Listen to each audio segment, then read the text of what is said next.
What's going on, everybody? This is Al from PlaybookGamer.com, and today we're going to do our Week 2 recap of the college football season. Now, heading into the weekend, it didn't look like there was a ton of big-time matchups, but what we ended up having was some big-time upsets, crazy games here and there, with some really good games with some of these pretty good teams throughout. So let's start off by looking at every game of the weekend quickly. Then after that, we're going to focus on a handful of the bigger games, at least the ones that I watched. Starting off, let's go to Ohio State and Arkansas State. Ohio State ended up winning 45-12. That pretty much was as expected. Let's go to the next game, Texas and Alabama. I'm going to talk about this game a little bit more later, but just a wild and crazy game. Kudos to Texas for sticking in there amidst a bad situation in the first quarter. I'm going to stop talking about that because we're going to talk about that a little bit later, but just a wild and great game. Then we got Duke and Northwestern. Duke ended up beating the Wildcats 31-23 in a little academic matchup.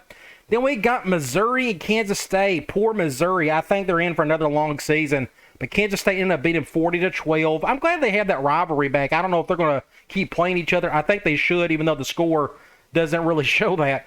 Then you got Penn State over Ohio. Pretty self-explanatory there. Arkansas and South Carolina, I did not watch hardly any of this. I was busy watching some other games. And at the beginning, this is when I watched it, was in the first half, and Arkansas got a pretty decent lead on them, and I just assumed Arkansas was going to take care of business the rest of the way. And they did end up winning by 14, but South Carolina tried to stay in there in the second half. Maybe Arkansas was falling asleep a little bit, but apparently in the fourth quarter they woke up and they put up 23 to top it off. Army got beat by Texas San Antonio, not much to say about that. Then you got North Carolina over Georgia State. North Carolina, they're very curious. They're undefeated, but every game is just wild and crazy, and they're getting really close games to teams they really shouldn't, kind of, sort of. And this is another example of that, but hey, a win is a win. You take them. Next up, we got Miami of Florida beating Southern Miss 30-7. Wake Forest over Vanderbilt 45-25. That was expected. Minnesota over Western Illinois. Then you got NC State over Charleston Southern. Then you got South Alabama over Central Michigan. I don't know if that was considered an upset. I'm assuming it was. I'm not really sure. I don't remember what the spread was. Then you got Utah taking care of business against Southern Utah. Now, it looks like they put out their frustrations on Southern Utah. Just a bad week for them, and probably that was going to be an expected score, winning by that much, but just losing to Florida the week before, I'm sure they wanted to take it out on somebody, and apparently they did. Then you got Temple over Lafayette, and you got Western Michigan over Ball State in a MAC matchup. Then you got Notre Dame getting beat by Marshall. This was the first huge upset of today. I hate to say it, but I didn't watch any of it. I was busy watching other games, and I'm not a big Notre Dame fan. If I don't have to watch them, I'm not going to. No offense to any Notre Dame fans out there. But I did watch at least a little, the last minute or so. That was pretty much got out of hand after that. Notre Dame couldn't come back from it. But kudos to Marshall for getting the job done. And what's weird is Marcus Freeman hasn't won a game yet. Technically, if you count the bowl game from last year when he took over for Brian Kelly, he lost that one, if I'm not mistaken. He's just off to an absolutely terrible start. They need to figure it out. I know they're having some quarterback issues. Then you got Texas A&M getting upset by App State, another huge upset. Poor Texas A&M. They got all those 5 stars that couldn't get anything going.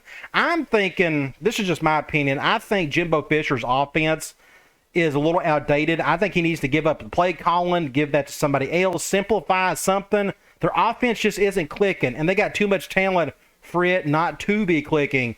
So we'll see if they can figure that out throughout the season. Knowing Jimbo, I'm guessing he isn't going to change a thing.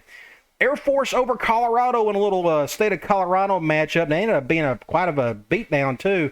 Colorado, gosh, when was the last time they were halfway decent? I think they had a couple good seasons of, a few seasons ago? I don't really remember. I just remember them being really good in the 90s, and that was kind of it. Then you got Clemson beating Furman 35-12, not the blowout that people expect. I still think they're having some issues on offense. It looks like their big quarterback, I'm not even going to say his last name, I think he's just overrated. He just isn't clicking. I don't know what his deal is. But they're winning, and their defense is really good. Then you got Cincinnati destroying Kennesaw State, Maryland over Charlotte, Memphis over Navy. Navy, they've just struggled the last couple seasons. When you get those academy schools, you just never know where you're going to get out of them. Then you got Tennessee and Pittsburgh, my beloved Vols. We snuck out the win. It was a tough go of it. We're going to talk a little bit more about this a little bit later, but I'm just glad we got a win over a ranked opponent, a non-conference opponent on the road, like the first time in 20 years. Glad we got the win. We'll discuss that here in a little bit. Then you got Washington State upsetting Wisconsin. Good for the Cougs. Wasn't really expecting that. Just a bad day for the Big Ten. It is what it is, but, I mean, going on the road to Wisconsin and getting that win, that's pretty solid. And Wisconsin, apparently their run game just didn't do all that well from what I can see. Like, their best runner had 21 attempts, 98 yards. I didn't watch a lick of it, but still, that's an upset. Then you got Michigan State over Akron, 52-0. Then you got Eastern Kentucky over Bowling Green. This was an upset, 59-57. Just a crazy game, and it went into overtime. I actually want to go back and watch the highlights of that. Then you got Texas Tech upsetting, quote-unquote, Houston. I assume Houston was the favorite, even though Texas Tech was at home. Either way, 33-30. That looked like a pretty wild game. I may need to go back and watch the highlights of that one. You got Purdue over Indiana State. Iowa State over Iowa. Now, the interesting thing about Iowa is the fact that they have a total of, 14 points in 2 games. And I think they have more safeties than touchdowns. I saw that on Twitter somewhere. Either way, they're having a really bad start. Then you got MTSU over Colorado State, Wyoming over Northern Colorado, James Madison over Norfolk State, Washington over Portland State, Georgia doing their thing against Samford. Some of the Georgia fans are complaining that the score's a little bit low, but I mean, what do you want these kids to do at halftime? Get excited to go back out there and beat Samford some more?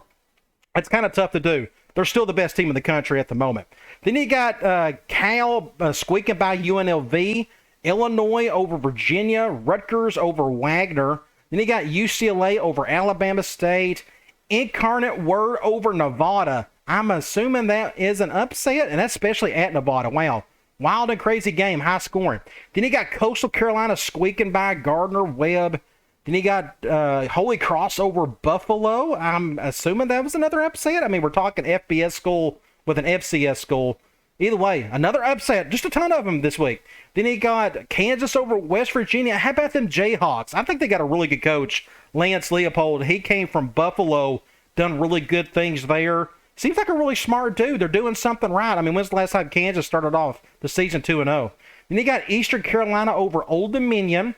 Then you have Miami over Robert Morris, Florida Atlantic over Southeast Louisiana, Liberty over UAB. Then you got Troy over Alabama A&M, Tulane over Alcorn State, Ole Miss over Central Arkansas, 59-3. But I keep hearing that Ole Miss is having some quarterback issues. They can't really figure out what they're going to do there. Then you have Syracuse over UConn, Louisiana over Eastern Michigan, Texas State over Florida International. Let's see, South Florida over Howard, Oklahoma over Kid State. Now, notice the first half, pretty tight, only 7-3.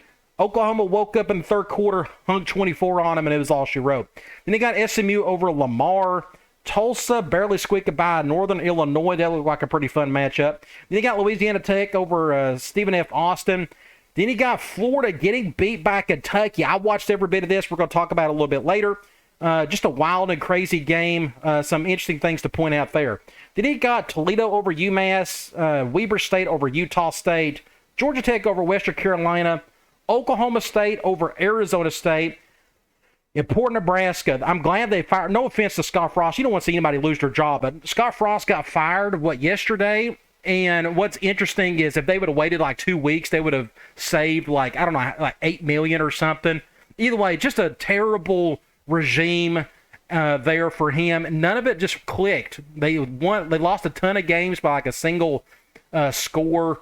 Just wasn't good enough. Who knows what they're going to do, but they got plenty of time to think about it. I keep hearing Matt Campbell.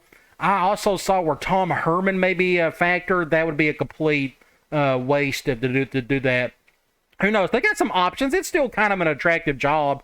It's not the location isn't the best in the world. I mean, kids just don't want to go to Nebraska. No offense to that, to the school or anything. But hopefully they can figure something out. I'd like to see them get a decent coach and try to do something. Then you got Rice over McNeese State. Auburn barely squeaking by San Jose State. I'm here to tell you, Brian Harsin. They're 2-0, but just nobody expects them to do a whole lot this year. LSU took care of business against Southern. Then you got North Texas over Texas Southern. USC over Stanford. It looks like USC is by far and away the best team in the Pac-12. It's still early, but Lincoln Riley is doing his thing over there out of the gate. Then you got Virginia Tech over Boston College. Michigan taking care of business against Hawaii. Indiana over Ohio. Then you got San Diego State over Idaho State. Then you got Louisiana Monroe over Nicholls State. TCU over Tarleton State. I think that's the first time I've ever heard of that school before. Oregon destroys Eastern Washington. Then you got UTEP over New Mexico State. And then I did not watch this game. I need to go back and look at it. It was too late for me. It started like at 10 o'clock, and I was in bed by then. But BYU beats Baylor in overtime, 26-20. I definitely want to go back and look at that one. Then you got Oregon State over Fresno. How about Oregon State, the Beavers, getting the job done? Then you got Mississippi State over Arizona, the Air Raid beating the Wildcats. Then you got Louisville over Central Florida. Then you got Boise State over New Mexico. So now let's look at some of the bigger games during the week. Let's start off with Alabama and Texas. Probably the game of the day, I guess. First quarter, Quinn Ewers, Texas quarterback, played amazing. He looked like just the five-star kid that he was coming out of high school. He gets hurt. He's out. Then I'm thinking, okay, Alabama should have no problem throughout. But give it up for Texas to staying in there. The backup quarterback, the Houston Card kid, I thought he played well going in. I mean, he had a good percentage. He didn't have a turnover. They stuck in there with it, but it was Texas defense that just played really well. Now you look at some of the team stats, passing yards and rushing in total, pretty even throughout. Here are some more team stats. The biggest thing I wanted to show you was, let me look at here, the yards passed. I think it was turnovers. It was pretty good for both. It was the penalties. Alabama had 15 for 100 of them. Now, some people are thinking they probably could have had a couple more, especially on that last drive. Could have been a possible holding on that big pass from Bryce Young on that first play. Either way, it happens. Penalties are going to get missed. But the other big play was that fake safety or the non-safety, and what was it, in the third quarter maybe, or right before the first half. Anyway, just a wild and crazy game. Of course, Bama went right down the field, got their field goal, and they ended it. But Texas, I think they showed well, especially with their quarterback out for most of the game. So I expect Texas to do pretty well throughout the rest of the season. Alabama showed they had some weaknesses. They got really good, talent everywhere. The offensive line was a little iffy. I don't see the wide receivers that were amazing that they've had the last few seasons. I mean, they got good players, don't get me wrong. I'm still picking them to win the whole thing this year, but they didn't play all that well, to say the least. Next up, we got to talk about Tennessee and Pitt. Of course, I watched every bit of this game, and just a wild game, back and forth. Really good defensive matchup, and nobody was really expecting that, at least from the Tennessee side. We're known more for our offense than defense. Now, Pittsburgh, they're really known for their front four. They got a really good defensive line. And the first quarter, Tennessee really struggled. I know we only it was a 10-7 deficit in the first quarter, but offensively, we could not get anything going. Second quarter, we woke up a little bit, put up 17. Third quarter, nothing burger. We had too many penalties in the third quarter, messing up a lot of our drives. Fourth quarter, we didn't get to do much either, but our defense has got better as the game went on. But it ended up going to overtime. We made a couple more plays. They did not. We ended up getting the win 34-27. Even matchup in terms of the total yards. Hendon Hooker, he had, does it say here? 27 of 42, 325 yards, two touchdowns, but no interception. That's huge. As long as he doesn't turn the ball over, we still got a really good chance. But he had some bad throws, but he had some good throws throughout. He still played pretty solid. Slovis, their starting quarterback for Pitt, got hurt before the half. Really bad, just a fall. It was a sack. It was a strip sack, actually. But the backup came in, and he played valiantly. He even messed up his ankle, and he played the rest of the game. So they were pretty much down almost to the third-string quarterback. But I thought I know it just says 9 for 20, but he didn't lose the game for him. Let's just put it that way. Tennessee didn't run the ball all that well. That's something we got to work on a little bit. But Pittsburgh, they do a lot of press man coverage. So we took a lot of deep shots all day, so we didn't run the ball a ton. And again, Pitt's defense, especially on the front line, is really solid. They had one guy put up 154 yards. Now, over half of that came off one play, but he's still a pretty solid player. Receiving-wise, Cedric Tillman. For those of you who don't watch Tennessee, if you want to watch a really good wide receiver, you watch that cat right there. He is one of the best players in the country. Definitely one of the best wide receivers in the country. He just puts up his numbers. Just a really tough dude. And we had three guys. This is the interesting thing. You look at the receptions. Tillman, Hyatt, McCoy. These are our top three wide receivers. You need to got a tight end and a halfback. We literally only had three wide receivers catch the ball, and which is very rare for us. But these are our top three guys, and they took care of business when needed. Look at some of these stats over here, the team stats. The one biggest thing I wanted to point out was, what was it? I think it was turnovers. Yeah, turnovers came out pretty even. There was something else. We did get a punt blocked. That helped Pitt a little bit. But in the end, yeah, we lost the fumbles is what killed us, is what kept Pitt in it. Anyway, just a wild and crazy game. Again, another overtime game. If you didn't go see it, you need to. It was pretty fun. The last game I want to talk about, because this is another one that I watched all the way through, and that was Kentucky and Florida. And Kentucky's got a really solid team. Mark Stoops is a really good coach. For those who don't know the SEC well enough, Kentucky, it's a super hard place to win consistently. I know, I'm a Tennessee fan. I've watched Kentucky suck for years and years. And they got a coach who consistently just wins ball games, which is a pretty interesting thing to see. But Florida's the real interesting story for me, especially their quarterback, Antonio Richardson. He put on quite the show against Utah the week before. He played as bad as you could possibly play at quarterback. He had no touchdowns, 2 interceptions. Now, he is a running quarterback. He only had 6 attempts for 4 yards. Kudos to Kentucky for doing whatever they had to do to keep him contained, forcing him to throw all day. And he only went 14 for 35, 143 yards. Just bad all around. That's what it takes to beat, I guess, that team, is for him just to play bad. Now, Tennessee plays them in a couple weeks. Hopefully we can see a similar result out of that. The rest of this was the turnovers. That's what I wanted to show you. Again, turnovers is just a big deal in football. Florida had 2 turnovers, and Kentucky only had 1. Just a wild, crazy game, though, but and some of the interceptions were pretty cool. There was a pick 6 and a nice little one-handed catch for an interception. But it was an entertaining game. I can't stand either team, no offense to either schools, but it was a really fun game nonetheless. Let's look at conference standings. There won't be a whole lot to see here, I don't think. This is the first time I've looked at it, but it's just so early in the season. You know, here's the American Conference. There's only been 2 teams that played each other, and that's Memphis and Navy. Memphis got the win there. Then you go to the ACC. There's some teams that have got to play conference game. Clemson and Syracuse have won. Louisville and Boston College have lost. Virginia Tech has won 1, and Georgia Tech got beat. You go to the Big Ten. Pretty much the same thing. Indiana and Penn State have got a couple wins, 1 win apiece. Northwestern is 1-0. Then you got Illinois, Purdue, and Nebraska. So this the Big Ten West is just not looking good out of the gate, especially Wisconsin and Iowa. They're usually at the top of the division a lot, and they're just off to a bad start this year. Then you got the Big 12. Not a whole lot to see here again. Kansas. Look at that. Kansas is leading the Big 12. Pretty cool. Then you got West Virginia with the 1 loss, losing to Kansas. Conference USA, same thing. Florida Atlantic, North Texas with some wins. And then you got Charlotte and UTEP with the losses. You got the independents. It doesn't really matter what happens here. No offense to them, but it's not even a conference. Then you got the MAC. Nobody has played each other except for Western Michigan beating Ball State. Then you got the Mountain West Conference. Boise State has a win over New Mexico. Then you have, no, I take that, yes, that is correct. Nobody in the West has played each other or anywhere in the conference yet. Then you got the Pac-12. We got Stanford losing a game and USC winning a game. Again, just very early in the season. The SEC, Kentucky's got a win over Florida, as you see down here. South Carolina got beat by Arkansas.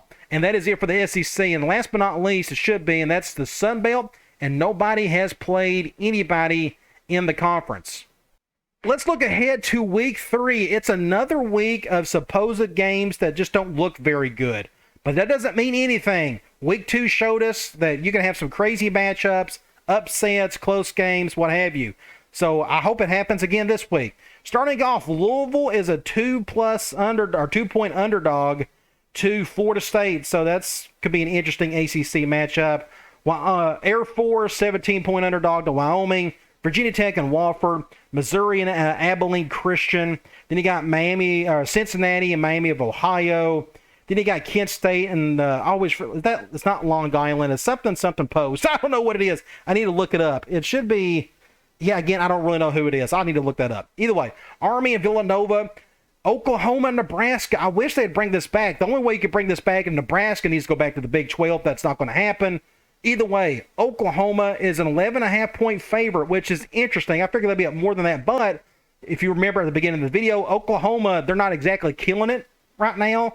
But I don't know how Nebraska's going to play now that Scott Frost isn't there. I don't know. It should be an interesting matchup. I'd watch it. And it's at noon. Then you have Syracuse as a 1-point favorite over Purdue. I may want to watch that just because of how close the spread is. Syracuse is playing well. They're 2-0, but I think Purdue's 1-1. Then you got Northwestern and Southern Illinois, Baylor and Texas State, Michigan and UConn. That doesn't even have a spread, and UConn's in an FBS school. That's crazy. Then you have Georgia and South Carolina. Georgia's a 24.5-point favorite. Then you have Indiana, just a 6.5-point favorite of West Kentucky. That could be a upset. Then you have Kentucky and Youngstown State. Central Michigan and Bucknell. Then you got Coastal Carolina, Buffalo, a 14-point favorite over the Bulls. West Virginia and Townsend. Then you got Ball State and Murray State. Virginia and Old Dominion. That's not a humongous spread. You got to remember Old Dominion beat Virginia Tech. Let's see if they can do the same to Virginia. Then you got Iowa State over Ohio. That's a pretty wide spread. Same here with Rutgers and Temple. UCLA and South Alabama. This is the interesting. UCLA at home is only pretty much a 2-touchdown favorite. Then you got Notre Dame and Cal. Notre Dame is a 10-point favorite, but I don't know what's going to happen there. Then you have UNLV, it's just a 3-point favorite in North Texas. Then you got Kansas State and Tulane. This is one of the 2 ranked games all day. Again, it's just not a very good slate of games. BYU is a 3.5-point dog to Oregon. Should be an interesting matchup. I'll watch some of that for sure. Then you have Minnesota and Colorado, UAB and Georgia Southern, Ole Miss and Georgia Tech. Ole Miss is a 16-point favorite on the road to Georgia Tech. I think they're going to fire, what's his name, Jeff? Oh, I forgot his name. The Georgia Tech coach. Either way, he hasn't done squat since he's been there. I'm sure Paul Johnson is smiling somewhere. Then you got Wisconsin and New Mexico State. Auburn and Penn State. I would watch this one. I'm expecting Penn State to win that one. I have no trust in what Auburn's doing there with Brian Harsin coaching. I think Penn State should take care of business, but it should be an entertaining matchup. Then you got UMass and Stony Brook, App State and Troy. Is that a Sun Belt matchup? I can't figure these new conferences out. Then you got Northern Illinois, just a 1.5-point favorite to Vanderbilt. What is Vanderbilt doing playing at Northern Illinois? I mean, have you sunk that low? Come on. Then you got Houston, just a 10-point favorite over Kansas. I'd watch this one. Kansas is playing pretty good. Houston isn't. You just never know. Alabama, Louisiana Monroe, waste of time. Then you got Boise State and UT Martin. Washington State and Colorado State, that's a pretty wide spread. Wake Forest and Liberty, that's a wide spread as well. Even though Liberty, they're 2-0. Hugh Freeze has done some good things there so far. Marshall is a 17.5-point favorite of Bowling Green. Then you got East Carolina and Campbell. LSU and Mississippi State, look at that spread. Mississippi State is a 2-point favorite on the road. What's weird is, didn't they play them last year at LSU? Maybe that was 2 years ago. I think that was 2 years ago. Either way, Mississippi State, LSU, could be a decent matchup. You got Duke and North Carolina A&T. Tennessee should destroy Akron, poor Akron. Every time they play a Power 5 team, they get beat by 50 points, and we're really good on offense, so don't expect a whole lot of craziness there. Then you got Memphis as a 14-point favorite over Butch Jones. Then you got Oklahoma State and Arkansas Pine Bluff. Georgia State and Charlotte, Tulsa and Jacksonville State. Arkansas, Missouri State, all awful games. Then you got Southern Miss, Northwestern State, MTSU, Tennessee State, Ohio State, Toledo, NC State, Texas Tech, and that's a wider spread than I imagine. I guess just because NC State isn't home. But it wouldn't shock me if Texas Tech gave them a game. Then you got Boston College and Maine, Washington, just a 3.5-point favorite over Michigan State. I would watch this one. That should be a pretty decent matchup. Then you have Iowa as a 23-point favorite in Nevada. It makes sense since Nevada got beat by an FCS school last week. But Iowa isn't exactly playing great. They still barely put up 14 points all season. Then you got Western Michigan as a 10-point dog to Pittsburgh. Florida, 24.5-point favorite over South Florida. Maryland is just a 3.5-point favorite over Southern Methodist. Florida Atlantic, 9-point dog to UCF. Rice, 12-point dog to Louisiana. Clemson, 34-point favorite to Louisiana Tech. I'm here to tell you these games just don't look good at all. Then you got Oregon State and Montana State. Texas and Texas San Antonio. Interesting spread, only 11 points, and they are at home. So that's technically like an 8-point spread. Is Texas San Antonio good enough to beat them? I guess they are. I mean, especially if Ewers isn't going to play. I don't know. I haven't heard anything if he's out for a while or not. I assume they've already said something about that. Then New Mexico is just a 3-point dog to UTEP. Then you got Texas A&M. This is the other top 25 matchup. Texas A&M and Miami. Texas A&M is a 5.5-point favorite. I'm thinking Miami's going to go in there and beat them. Texas A&M can't do squat on offense. Should be an interesting matchup. I'm going to watch at least some of it, if not all of it. Then you got Utah, 21-point favorite over San Diego State. USC, 12-point favorite over Fresno. That's actually not a high spread for them being at home, so Fresno State may give them a game. Then you got Arizona State, Michigan, Arizona, North Dakota State, and last but not least, Hawaii and Duquesne. I think that's how you say it, not Duquesne, although I think that sounds a little bit better.